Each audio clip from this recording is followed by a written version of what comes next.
Baik, Assalamualaikum warahmatullahi wabarakatuh. Selamat Hari Waalaikumsalam. Kemerdekaan yang ke-77 untuk Republik Indonesia. Kita mencoba untuk membahas peran salah satu unsur yang tidak kalah pentingnya dalam kemerdekaan Indonesia, yaitu peran bahasa Melayu.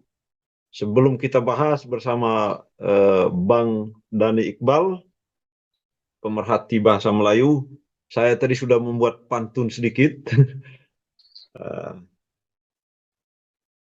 Iya, karena saya bukan orang Melayu, jadi pantunnya saya baca. Eh, Taruh pisang di atas peladang. Kalau mau, silakan minta.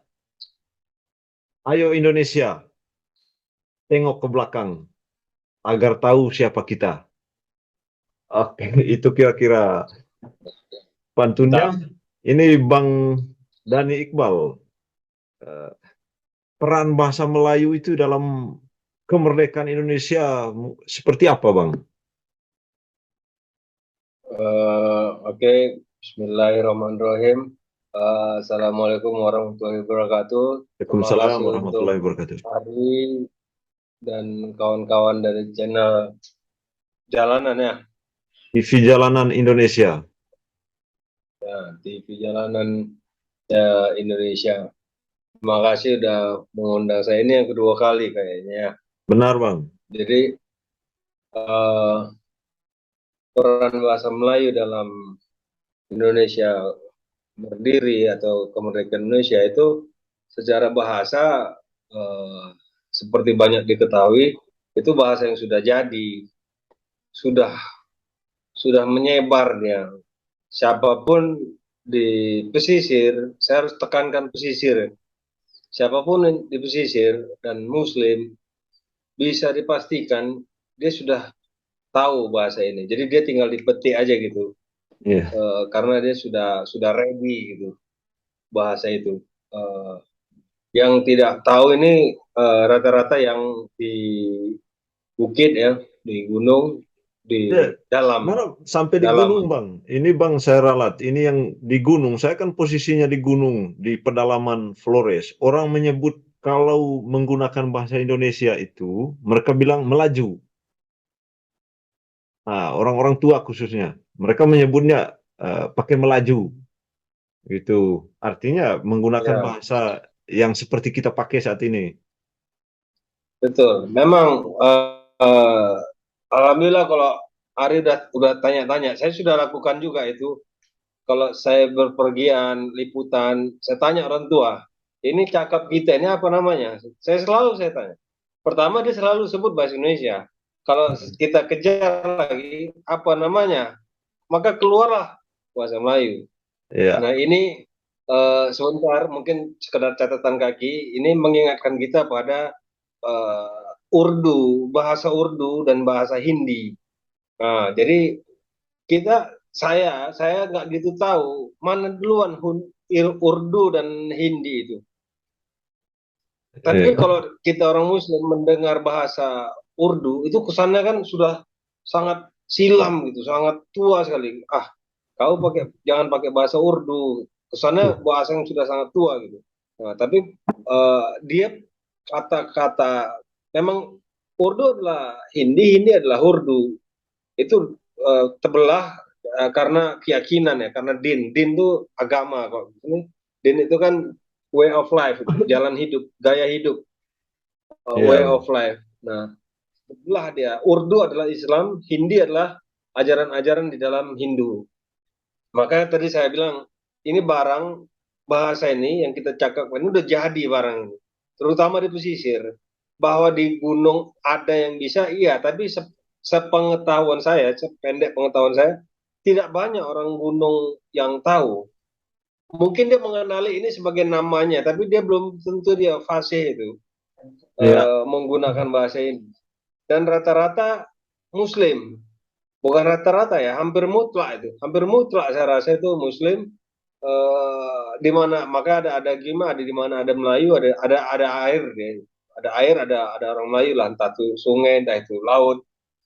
Jadi ketika ada statement proklamasi dari Batavia, ada dua orang merdeka menyatakan kemerdekaan, dia tersiar itu sudah dengan bahasa yang ibaratnya itu jalannya udah ada gitu, dia tinggal menggunakan itu.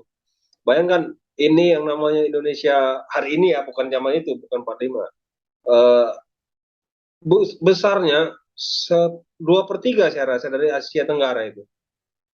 Saya pernah coba ujung ke ujung itu, dari Aceh sampai Papua itu, Sabang sampai Merauke itu, saya ukur, saya letakkan di atas eh, daratan Eropa.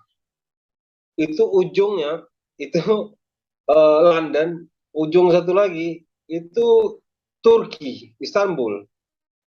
Luar biasa panjangnya.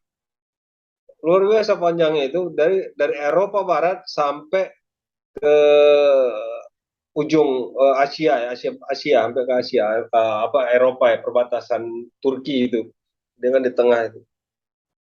Segitu panjangnya dan orang bisa menggunakan bahasa yang sama. Itu saya pikir makanya di buku Bahasa apa itu yang mereka pakai, Bang? James, Profesor James T. Collins kan mengatakan bahwa ini salah satu bahasa dunia ya, bahasa Melayu bahasa dunia itu judul bukunya. Jadi Hmm. bisa dengan mudah sudah dipakai gitu. Contoh yang terbaru kan Rohingya itu ya, Rohingya, pengungsi Rohingya. Nah, dia kan cakap-cakap dengan bahasa Melayu. Iya benar. Hmm. Muslim itu saya rasa. Nah, kenapa Muslim bisa menggunakan bahasa ini? Karena bahasa ini memang bahasa orang Islam.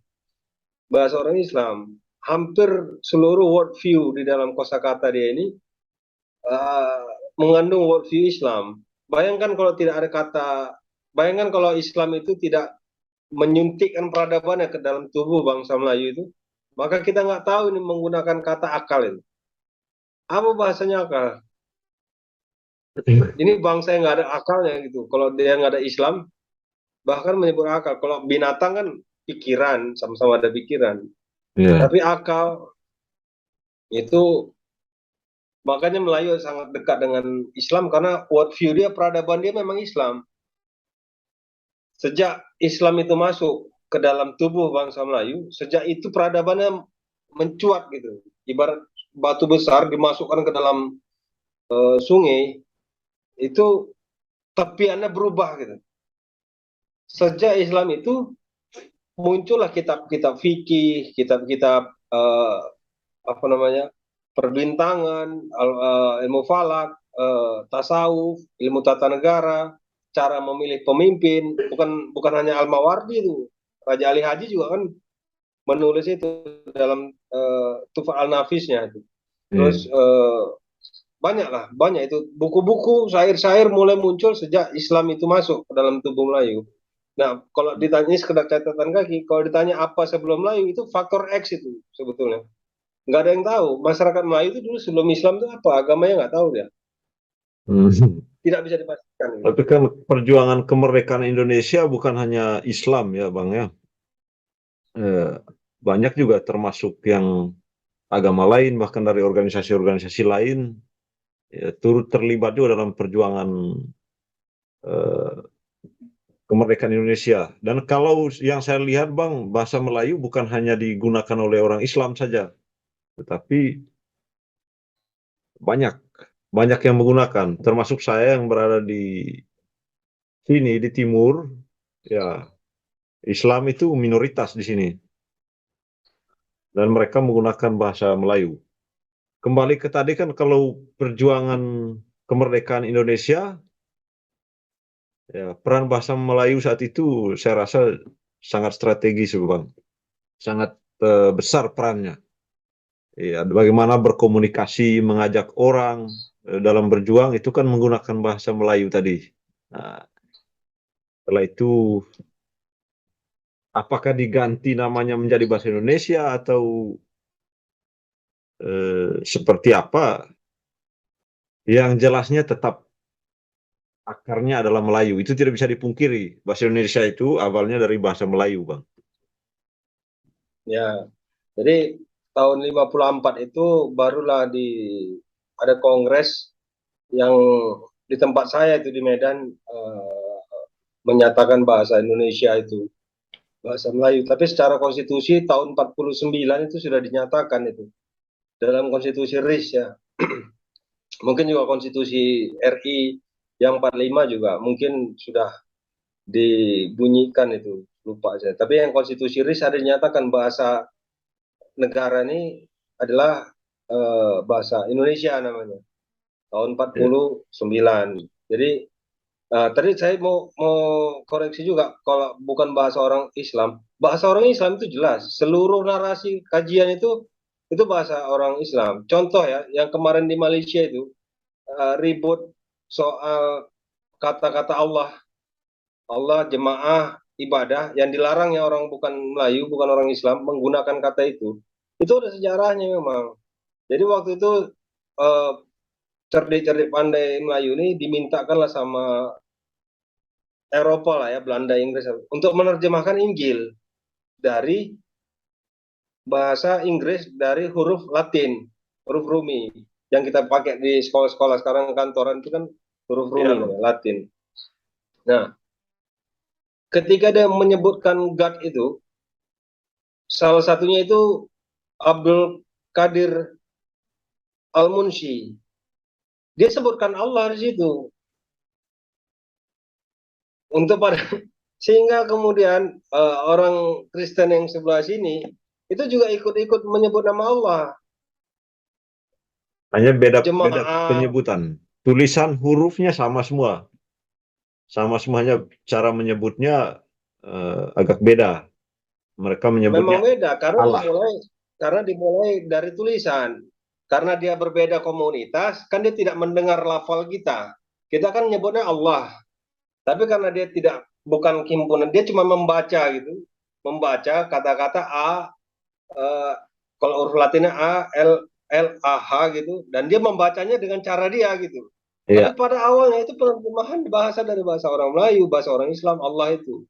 Nah, waktu di kasus Malaysia itu yang kemudian hari coba juga ada anginnya itu masuk ke Jakarta itu atau ke Indonesia itu tentang kalau dalam putusan pengadilan Malaysia itu bisa bertukar itu, bisa membingungkan orang, Allah namanya kok sama gitu.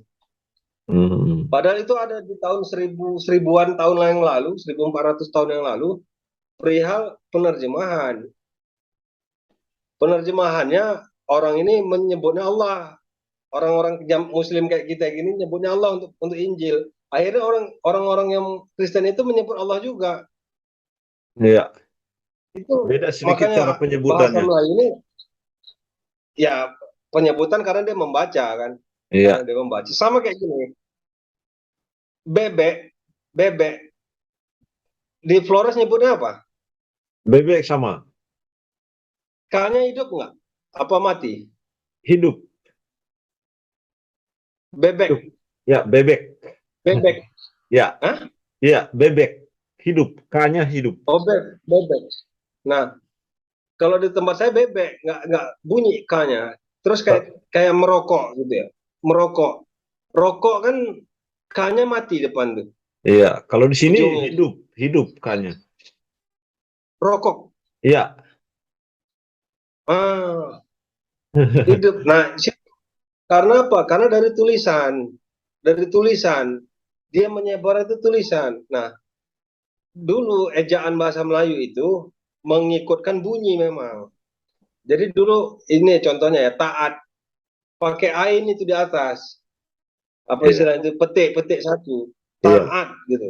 saat. Iya, Nah, tahun 50-an itu dihapus ejaan-ejaan itu menjadi ejaan apa namanya? Republik atau apa nama itu? Dihapus-hapusin ain-ain itu. iya deh. Sehingga tulisannya TAAT gitu. Kalau mau dibaca ya taat gitu, taat, bukan taat. Tak, saat Taat, dipanjangin A-nya dipanjangin. ya taat gitu. Jadi lucu. Terus hari Jumat, udah dilucuti itu semua yang berbau-bau Islam itu dengan huruf. Ada satu artikel hanya membahas soal ain aja. Jadi satu esai yang cukup baik itu membahas huruf hilangnya huruf ain itu. Jumat dihapusi itu semua. Sekarang sudah Jumat. Jadi Jumat.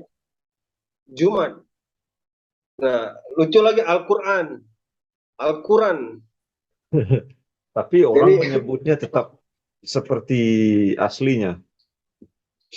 betul. Orang tua-tua itu menyebut masalah, masih menyebut masalah dia. Mas ain Allah.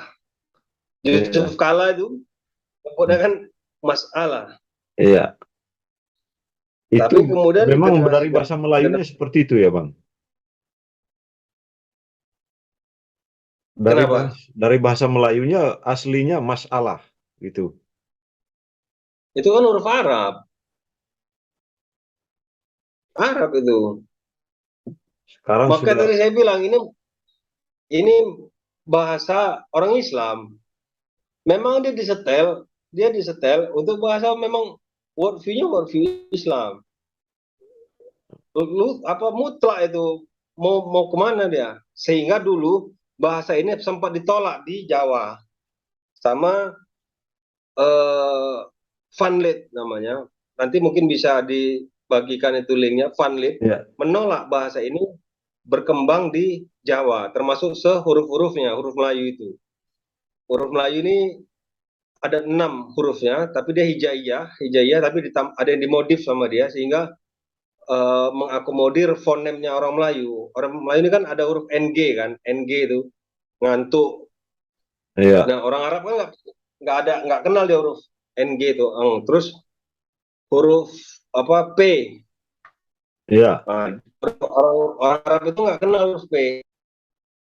Nah eh, sama orang Melayu ini ditambahkan P itu huruf fa titik tiga Itu jadi dibaca P. dibacanya P. Nah, ini sempat jadi kasus untuk di Israel terhadap Palestina. Mereka menggunakan karena orang Arab ini tidak ada huruf P, ketika disebut huruf Palestina, maka itu menjadi tuduhan bahwa ini bukan pribumi gitu, yang orang yang sekarang disebut Palestina itu. Apa buktinya? Buktinya aja kalian nggak punya huruf P. Nah, saya tulis itu tidak memang awalnya namanya bukan P, bukan Palestina, tapi Palestina, bukan P. Jadi bahasa itu politik, Pak. Bahasa itu politik. Melucuti satu huruf itu punya dimensi politik, termasuk melucuti huruf ain tadi. Termasuk ketika Inggris melucuti huruf-huruf atau membuat bukan melucuti, dia membuat Palestina dalam huruf Latin itu P. Kemudian hari karena kuat huruf Latin ini menjadi Palestina menjadi bakunya gitu. Dan Oh kemudian ya. hari orang-orang Palestina diserang, dianggap tidak pribumi. Karena apa? Kan kalian nggak punya huruf P, adanya fa. Nah, kayak Itu begitu. tapi rubah dari Palestina menjadi Palestina itu kita tidak tahu ya kapan dirubahnya oleh orang sana, Inggris oleh itu sama Inggris. Inggris. Waktu Palestina lepas dari Utsmani tumbang, kan masuk Inggris semua segala macam, mulailah berkembang huruf Latin yang kita pakai sekarang ini menjadi Palestina. Padahal aslinya Palestina. Ada pakai fa, dia bukan pakai pa. Huruf pa itu cuma orang Melayu itu. Oh, katanya ada di Urdu ada. Saya dengar ada huruf P itu. Kalau orang Palestina itu pakai bahasa apa mereka, Bang? Arab, bahasa Arab. Hmm, Makanya tidak ada huruf P. saya baru tahu, Makanya Bang. tidak ada huruf P. Jadi dalam satu huruf itu ada dimensi politiknya itu, Ari. Satu huruf aja. Itu Untuk melucuti betapa pentingnya. Makanya dulu tadi lanjut cerita Van Dit itu di orang Belanda di Jawa sokong menyokong dengan orang Jawa situ untuk menolak bahasa ini. Kan ada disebutkan di Ponegoro tuh nanti saya kasihkan artikelnya. Bahasa Melayu adalah bahasa yang tak ingin didengar oleh raja-raja Jawa. Ya ada dimensinya, dimensi agama, dimensi politik segala macam. Kemudian juga huruf-hurufnya kan eh, kurang Coba lebih. dihadang itu huruf Arab Melayu yang tadi tuh yang ada 6 itu. Hijaiyah, termasuk hijaiyah ya. Arab Melayu, kita nyebutnya Arab Melayu. Tapi sebagian Melayu yang lain itu nyebutnya Jawi.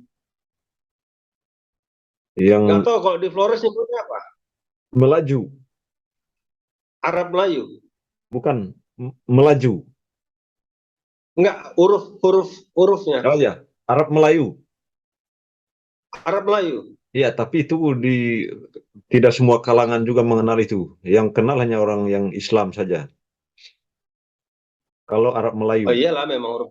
Tapi kalau Ya. Nah, ngomong, apa namanya istilahnya berkomunikasi lisan, orang menyebutnya melaju. Yang kita pakai sekarang ini kan namanya melaju kalau orang-orang tua di sini menyebut itu. ya. Enggak, ini kita bicara huruf tadi. Kalau huruf Arab Melayu. Kalau Huruf di tempat saya di Medan nyebutnya Arab Melayu. Tapi di Aceh, terus di Semenanjung, yang Malaysia sekarang, itu nyebutnya Jawi. Termasuk Pak Thailand itu, Patani itu, yang sedang dijajah sama Thailand Siam itu, Jawi dia nyebutnya. Jawi. Jadi ada dua nama untuk huruf ini gitu. Huruf yang kita sebut tadi ada huruf P, ada huruf C. Nah, orang Arab kan tak bisa nyebut C. Nggak tahu ada huruf C itu. Ada Hmm. P, C, Nga, ada 6 itu huruf. Nah, singkat cerita bahasa dan huruf-hurufnya ini dijegal lah itu sama Van Lith gitu. Karena muatannya kalau masuk bahasa ini muatannya Islam masuk juga gitu. Itu cerita itu. Bahasa dakwah. Bahasa dakwah. Yang pertama ya pokoknya makanya tadi saya bilang bahasa orang Islam. Jadi bahasa Melayu ini adalah bahasa pengantar utama selain Arab untuk mengenal konsep-konsep keilahian itu. Nah, kenapa dia bisa menjadi bahasa utama? Kalau dalam se saya belajar sedikit-sedikit, karena dia kuat sama tamsilnya itu. Seperti Arab. Arab itu kuat tamsilnya. Perumpamaannya gitu. Ya. Misalnya, misalnya ya, sun, matahari itu. Itu tamsil itu matahari itu. Harinya punya mata gitu. Bayangkan, Ri, itu sangat puitis itu. Matahari. Ya, Sangat hari. putih itu. Hmm. Kalau Matahari. di bahasa Inggris sebutnya Sun. sun ya. Sana. Di kita tidak ada padanan itu, tapi dia ditamsilkan. Matanya hari. Iya. Tamsil. Supaya hari Terus bisa maksudnya waktu mata dia bisa sebut matanya waktu ya. ah, menyala dia. Menyala matanya itu. Matahari. Terus anak. Buah hati. Sama. Arab juga kan ada apa namanya ainun apa namanya itu ala lupa saya ada juga patah dia mirip dengan tamsilnya jadi saya lihat kalau bahasa yang kuat di dunia itu harus memenuhi 3 hal itu kalau menurut saya itu pertama adalah sastra dia harus kuat di tamsilnya itu kuat di sastranya kedua dia kuat di dagang dan dia kemudian kuat di ilmu itu nah bahasa Melayu itu memenuhi 3 ini seperti halnya bahasa Arab bahasa Inggris bahasa Cina itu tiga-tiganya kuat. Makanya kalau sebuah bahasa terancam punah itu pasti dia tidak memenuhi 3 ini. Ada Nggak salah kuat satunya yang sastra, kurang. nggak kuat, nggak ada salah satu atau tiga-tiga nggak ada.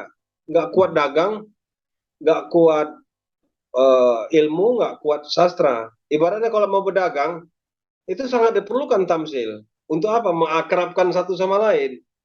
Eh, Itu seni-seni orang bergaul kan. Bahasa yang tidak bertahan seperti bahasa gaul sekarang ini kan besok muncul lagi bahasa gaul yang baru. Oh ya, itu nggak saya nggak bisa membayangkan bahasa gaul di Jakarta itu dipakai dalam panggung ilmiah. Bahas fisika, bisa nggak dipakai bahas fisika, bahas sosiologi, bahas Aneh yang lagi rame kasus polisi, bahas tata negara, saya rasa nggak bisa dipakai itu Kalau sekarang bahasa ini Bang itu. kan disebutnya bahasa Indonesia sekarang itu. Bahasa memang bahasa Melayu masih ada sebagai salah satu bahasa yang ada di Indonesia. Itu teman-teman sebagai penutur bahasa Melayu merasa kecil hati nggak? Jadi nggak bisa kalau pendapat saya dan juga pendapat Prof. Wan Saifuddin seperti yang pernah kita diskusikan itu tidak, Melayu itu terlalu besar untuk menjadi sub itu sebetulnya. Sebetulnya bahasa Indonesia juga sub dari bahasa Melayu. Coba kita buka paku-paku administrasinya, kita buka paku administrasi dunia ini. Iya, Di tempat saya aja, beda cuman hari ini beda 2 jam. Kalau dulu mungkin beda 2 hari itu. Kan nembus hutan, apa segala hmm, macam. Logatnya beda hari. Satu iya, pakai satu pakai A, udah beda. Hari ini cuma 2 jam. Nah, Indonesia kan menggunakan A. Dia salah satu varian aja sebetulnya eh, dari bahasa Melayu. Nah, hmm, kemudian juga persoalannya, yang mana yang disebut bahasa Indonesia? Dulu kajiannya adalah dirujukkan, dinisbatkannya kepada warta berita, apa dunia dalam beritanya TVRI. Dulu ya, tonton 2000-an 90-an akhir itu, kalau iya. diskusi tentang bahasa Indonesia dan bahasa Melayu, merujuk bahasa Indonesia itu yang mana? Dunia dalam berita itu pasti. Nah, kalau nengok film-film lama, tonton 50-an, tahun 60-an, itu kan logatnya masih sama semua. Kalau Ari nonton film Tiga Darah yang diproduksi di Jakarta, nah Iya. itu sangat Melayu. Film Tiga Darah itu. Nanti ada di YouTube film Tiga Darah itu. Nah, kemudian mana bahasa Indonesia itu? Dunia dalam berita dibilang. Nah, kemudian kan persoalannya, begitu si penyiar tadi keluar dari ruang studio, keluar Iya. nih dia dari ruang studio dunia dalam berita, apakah dia masih mempertahankan dialek itu? Kan enggak. Dia begitu dia keluar, dia akan berbaur lagi dengan komunitasnya, entah dia Betawi, entah dia apa, dengan dialek yang lain. Makanya bahasa Indonesia itu disebut kering ya, disebut kering. Indikator kering itu ini, anak-anak sekolah jeblok semua itu, drop, angkanya rata-rata 5, 4, 6 untuk ujian bahasa Indonesia. Karena apa? Kering dia. Kering. Itulah tadi, kering. Kering bagaimana ini Seakan-akan dia Bang? tidak, Hah? Kering gimana maksudnya kering? Bahasa Indonesia kering. Kering. Dia tidak berkembang menjadi satu bahasa ilmu. Dia tidak menjadi bahasa syair, bahasa sastra. Tidak lagi seperti dulu bahasa Melayu. Ya, kenapa? Ya itulah tadi dunia dalam berita. Orang yang mempertahankan bahasa yang disebut bahasa Indonesia itu yang mana? Beda beda 2 kilo beda logat. Terus yang mana dialek bahasa Indonesia? Nah, kan itu problem akhirnya. Nah, kemarin waktu ribut-ribut Menteri siapa Nadiem ini, pemerintah pusat Iya. dengan Malaysia itu, kemudian tiba-tiba Mekah waktu Idul Adha, Raya Haji, khotbah Jumatnya, khotbah Arafahnya pakai bahasa Melayu. Nah, itu kan menjadi problem. Bukan problem sebetulnya, menunjukkan bahwa nama ini dikenal di dunia ya bahasa Melayu. Tapi Karena secara kemudian diganti bahasanya untuk kebutuhan politik praktis, menjadi menjadi sulit dalam pengkategorian dalam ilmu-ilmu linguistik, menjadi sulit. Contohnya tadi, hanya dalam dunia dalam beritalah kita menisbatkan itu bahasa Indonesia. Nah, sekarang TV udah banyak.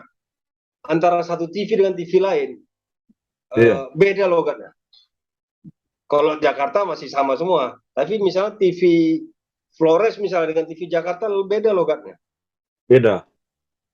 Kalau Nah, TV terus yang kalau mana kita TV rusak rujukkan? yang ini nih. Ini saya di Flores, Abang di Jakarta. Nah, kita berdua beda logatnya. Beda, Bang. Sangat beda. Sangat beda. Nah, kemudian yang mana yang disebut bahasa Indonesia itu? Dialek bahasa Indonesia itu yang mana? Itu kan juga problem. Itu makanya secara linguistik dia problem. Ada lagi problem ini saya mengutip dari Prof. James T. Collins. Sampai detik ini negara Indonesia ini hanya mengenal dua ragam, Ari. Ragam bahasanya. Ragam Ya. formal dan tak formal. Kalau yang formal ya, Malas berpikir formal kebanyakan di tulisan saja, Bang. Kalau sudah masuk di tulisan tulisan itu sudah dunia tidak atau rentan betul di dengan tulisan dunia tidak formal. TVRI. Hmm. Nah, itu kan malas itu namanya. Yang tidak Hmm. formal ini kan banyak betul. Ragam ragam Flores, ragam Medan, ragam Jakarta, ragam Aceh. Tapi semua dibungkusnya hanya dua gitu. Formal dan tak formal. Itu secara keilmuan juga lucu. Kalau Melayu dia banyak ya. Ada Melayu Tuh, Medan, Melayu. Dia bukan beda. bicara formal tidak formal. Atau gimana nih Tidak, Bang? enggak. Kalau Ya, Melayu. siapa yang mau disebut standar? Marah lah orang. Nanti huruf orang yang cakapnya pakai dijadikan standar, yang cakap marah. Kok ibaratnya kok kau yang dijadikan standar gitu kan? Kalau bahasa Melayu bebas. Ya, Atau gimana? ya equal dia, equal aja, equal itu. Jadi kalau di tempat saya itu ada dua logat besar ya, ada dan o. Oh, Ada ya. yang nak kemana, satu lagi nak kemana gitu. Nah, Hmm. siapa yang standar di situ? Kan nggak bisa kita tentukan itu mana yang standar, mana yang formal gitu. Nggak bisa lah, marah lah orang. Misalnya di antara kita berdua kan, kita berdua nih. Terus kita menetapkan yang formal yang mana, yang informal yang mana, yang kaki lima yang mana ini. Kan Memang agak berat, Bang. Kalau dituturkan, itu termasuk bahasa daerah saya juga. Seperti Bang Dani Iqbal bilang tadi, beda 500 meter sudah beda. Ada O, ada E, ada E. Ya, iya, sama semua bahasa saya rasa seperti itu, Bang. Sehingga mungkin betul betul. kesulitan bahasa Indonesia ya untuk dituturkan secara lisan menggunakan bahasa Indonesia yang baku itu yang berat. Sehingga mungkin ini Dan ada tidak mungkin. apa, dari diskusi ini ada penemuan baru lagi bahwa bahasa dikatakan baku hanya di dalam tulisan. Dan satu, sebetulnya tulisan juga tidak, terutama dengan media sosial sekarang. Coba Ari perhatikan, kawan-kawan perhatikan media sosial hari ini, orang menulis dengan dialeknya. Saya lihat itu kawan-kawan Aceh dia pakai apa istilahnya katastrof apa namanya? Dia pakai tanda baca di huruf Latin itu. Kayak A ada petik dua gitu di atasnya itu. Ada A gini untuk membedakan E dan E. E dan E itu kan tak terpisah itu. Iya, Sepeda. Macam mana membedakan E pertama dan E kedua? iya. Mana yang disebut Nah, E, mana yang disebut E. mana lambangnya, mana simbolnya? Itu udah banyak orang menggunakan itu. Dan saya tengok berbagai kawan-kawan di berbagai daerah menulis dengan logat dia. Ada yang tetap menulis dengan ada yang menulis dengan O. Kau nak kemana? Dia bilang. Satu lagi nggak kemana? Hmm. Itu media sosial itu membuka Mungkin di apa ya? media sosial kan agak kurang resmi, Bang, tetapi dia bakunya hanya di tulisan-tulisan resmi, misalnya skripsi, karya tulis, Nah, iya. macam-macam. Itu itu yang saya bilang tadi. Kering, kering dia, kering. Karena sangat formal gitu. Maka selain tulisan kayak skripsi, buku pelajaran SMP, SMA, SD ke bawah, satu lagi dunia dalam berita itu kering itu. Karena apa kering? Karena itu tidak ada penuturnya. Penuturnya cuma di ruang studio tadi. Hmm. Jadi menurut Bang Dia Iqbal, keluar. pelajaran bahasa Indonesia itu tidak terlalu dibutuhkan teori-teorinya. Yang penting bisa berbicara seperti ini. Terlalu yang Oh, kalau teoritis. menurut saya penting untuk distandarisasi dalam tulisan. Menurut saya penting. Saya juga sama kawan-kawan sedang mencoba untuk memberikan tanda baca gitu pada huruf. Misalnya tadi masalah. Saya sudah mulai menulis itu dengan mas, ain, Ada Allah. koma di atasnya. Kasih koma di atas. Petik ya, bukan koma, petik. Kasih petik di atas. Terus taat tadi, taat. Terus jemaah, Jumat, Al-Quran, terus lagi nih, apa lagi? Sholat.